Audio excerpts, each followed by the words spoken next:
Our channel passion education. ഈ വീഡിയോയിൽ discuss ചെയ്യാൻ പോകുന്നത് ഇൻ്റലിജൻസ് തിയറിയായ സ്പിയർമാൻ്റെ 2 ഫാക്ടർ തിയറിയാണ്. സ്പിയർമാൻസ് 2 ഫാക്ടർ തിയറി എന്ന് പറയുമ്പോൾ തന്നെ അറിയാം, ഈ ഒരു 2 ഫാക്ടർ തിയറി പ്രൊപ്പോസ് ചെയ്തിരിക്കുന്നത് സ്പിയർമാനാണ്. എന്തുകൊണ്ടാണ് ഈ ഒരു തിയറിയെ 2 ഫാക്ടർ തിയറി എന്ന് പറയുന്നത് വെച്ചാൽ, അദ്ദേഹം ഈ ഒരു തിയറിയിൽ 2 ഫാക്ടറിനെ പറ്റിയാണ് പറയുന്നത്. Spearman's 2-factor theory of intelligence is a classical psychological theory proposed by Charles Spearman in the early 20th century.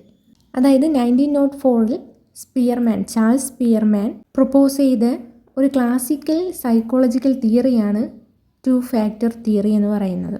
It attempts to explain the structure of human intelligence. ഈ ഒരു തിയറിയിൽ എക്സ്പ്ലെയിൻ ചെയ്യുന്നത് ഹ്യൂമൻ ഇൻ്റലിജൻസിൻ്റെ സ്ട്രക്ചറിനെ കുറിച്ചാണ്. അതായത് മനുഷ്യൻ്റെ വൈകാരിക ബുദ്ധിയുടെ ഘടനയെ കുറിച്ചാണ് ഈ ഒരു 2 ഫാക്ടർ തിയറി എക്സ്പ്ലെയിൻ ചെയ്യുന്നത്.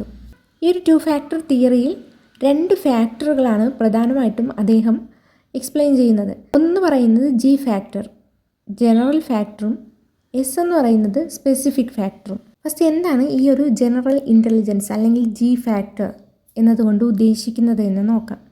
Represents a general mental ability that influences performance on all intellectual tasks. ഈ ഒരു ജനറൽ ഫാക്ടർ അല്ലെങ്കിൽ ജി ഫാക്ടർ റെപ്രസെൻ്റ് ചെയ്യുന്നത് ജനറൽ മെൻ്റൽ എബിലിറ്റിയാണ്. അതായത് ഒരു വ്യക്തിയുടെ ജനറലായിട്ടുള്ള ഒരു മെൻ്റൽ കഴിവ്. ഇതെന്ത് ചെയ്യുന്നു? That influences performance on all intellectual task. എല്ലാ ടാസ്കുകളും പെർഫോം ചെയ്യാനായിട്ട് ഇൻഫ്ലുവൻസ് ചെയ്യുന്ന ഒരു ജനറൽ മെൻ്റൽ എബിലിറ്റിയാണ് ജി ഫാക്ടർ അല്ലെങ്കിൽ ജനറൽ ഇൻ്റലിജൻസ് എന്ന് പറയുന്നത്. It is common across all types of cognitive activities. ഇത് കോമൺ ആയിട്ടുള്ള ജനറൽ ആയിട്ടുള്ള ഒരു ഫാക്ടറാണ്. Across all types of cognitive activities. എല്ലാ കോഗ്നിറ്റീവ് ആക്ടിവിറ്റീസിലും കോമൺ ആയിട്ടുള്ള ഒരു ഫാക്ടറാണ് ഈ ഒരു ജനറൽ അല്ലെങ്കിൽ ജി ഫാക്ടർ എന്ന് പറയുന്നത്. എക്സാമ്പിൾ പറയുകയാണെങ്കിൽ, if a person is good at solving mathematical problems, they are likely also to perform well in reasoning task to some extent because of the G factor. അതായത് ഒരു person mathematical problems കറക്റ്റായിട്ട് നല്ല രീതിയിൽ solve ചെയ്യാൻ കഴിയുന്നുവെങ്കിൽ ആ ഒരു കഴിവ് reasoning ടാസ്കിന് perform ചെയ്യാൻ കഴിയും. അതുപോലെ തന്നെ ഇതുപോലുള്ള റിലേറ്റഡ് ആയിട്ടുള്ള കാര്യങ്ങളിലും കൂടെ ഈ ഒരു ജനറൽ ഫാക്ടർ ഇൻഫ്ലുവൻസ് ആകും. ഇനി സ്പിയർമാൻ്റെ 2 ഫാക്ടർ തിയറി പറയുന്ന രണ്ടാമത്തെ ഫാക്ടറാണ് എസ് ഫാക്ടർ, സ്പെസിഫിക് ഇൻ്റലിജൻസ് അല്ലെങ്കിൽ എസ് ഫാക്ടർ എന്ന് പറയാം. ഈ ഒരു എസ് ഫാക്ടർ അല്ലെങ്കിൽ സ്പെസിഫിക് ഇൻ്റലിജൻസ് റിഫർ ചെയ്യുന്നത് to abilities specific to a particular task or domain. അതായത് ഒരു പർട്ടിക്കുലർ ടാസ്ക് പെർഫോം ചെയ്യാനായിട്ട് കഴിയുന്ന ഒരു സ്പെസിഫിക് അബിലിറ്റി അല്ലെങ്കിൽ സ്പെസിഫിക് ആയിട്ടുള്ള ഒരു ഫാക്ടറാണ് ഈ ഒരു സ്പെസിഫിക് ഇൻ്റലിജൻസ് അല്ലെങ്കിൽ എസ് ഫാക്ടർ എന്നുകൊണ്ട് റിഫർ ചെയ്യുന്നത്.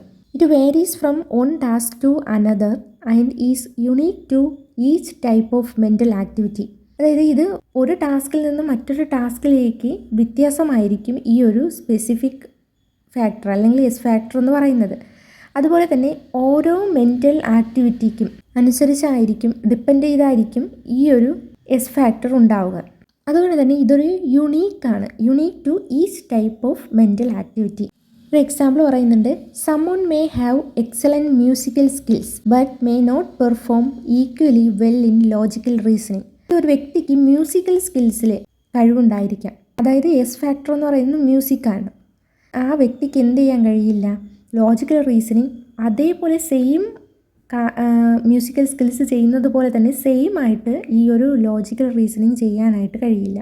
Spearman propose that the score on A mental test can be expressed as. അതായത് സ്പിയർമാൻ ഈ ഒരു 2 ഫാക്ടർ തിയറിയുടെ ഈ ഒരു സ്കോറിനെ അല്ലെങ്കിൽ മെൻ്റൽ ടെസ്റ്റിനെ അദ്ദേഹം ഒരു ഇക്വേഷനിലൂടെയാണ് പറയുന്നത്. Performance is equal to G plus x. G എന്ന് പറയുന്നത് ജനറൽ ഫാക്ടർ, എസ് എന്ന് പറയുന്നത് സ്പെസിഫിക് ഫാക്ടർ. അതായത് ഒരു വ്യക്തിയുടെ പെർഫോമൻസ് അല്ലെങ്കിൽ ഒരു പർട്ടിക്കുലർ ടാസ്ക് ചെയ്യാനായിട്ട് ഒരു വ്യക്തി എടുക്കുന്ന ആ ഒരു പെർഫോമൻസിൽ ജി ഫാക്ടറും എസ് ഫാക്ടറും ഇൻക്ലൂഡ് ആവുന്നുണ്ട്. ഓക്കെ, ഇതാണ് ഇൻ്റലക്ച്വൽ തിയറിയിലെ സ്പിയർമാൻ്റെ 2 ഫാക്ടർ തിയറി എന്ന് പറയുന്നത്.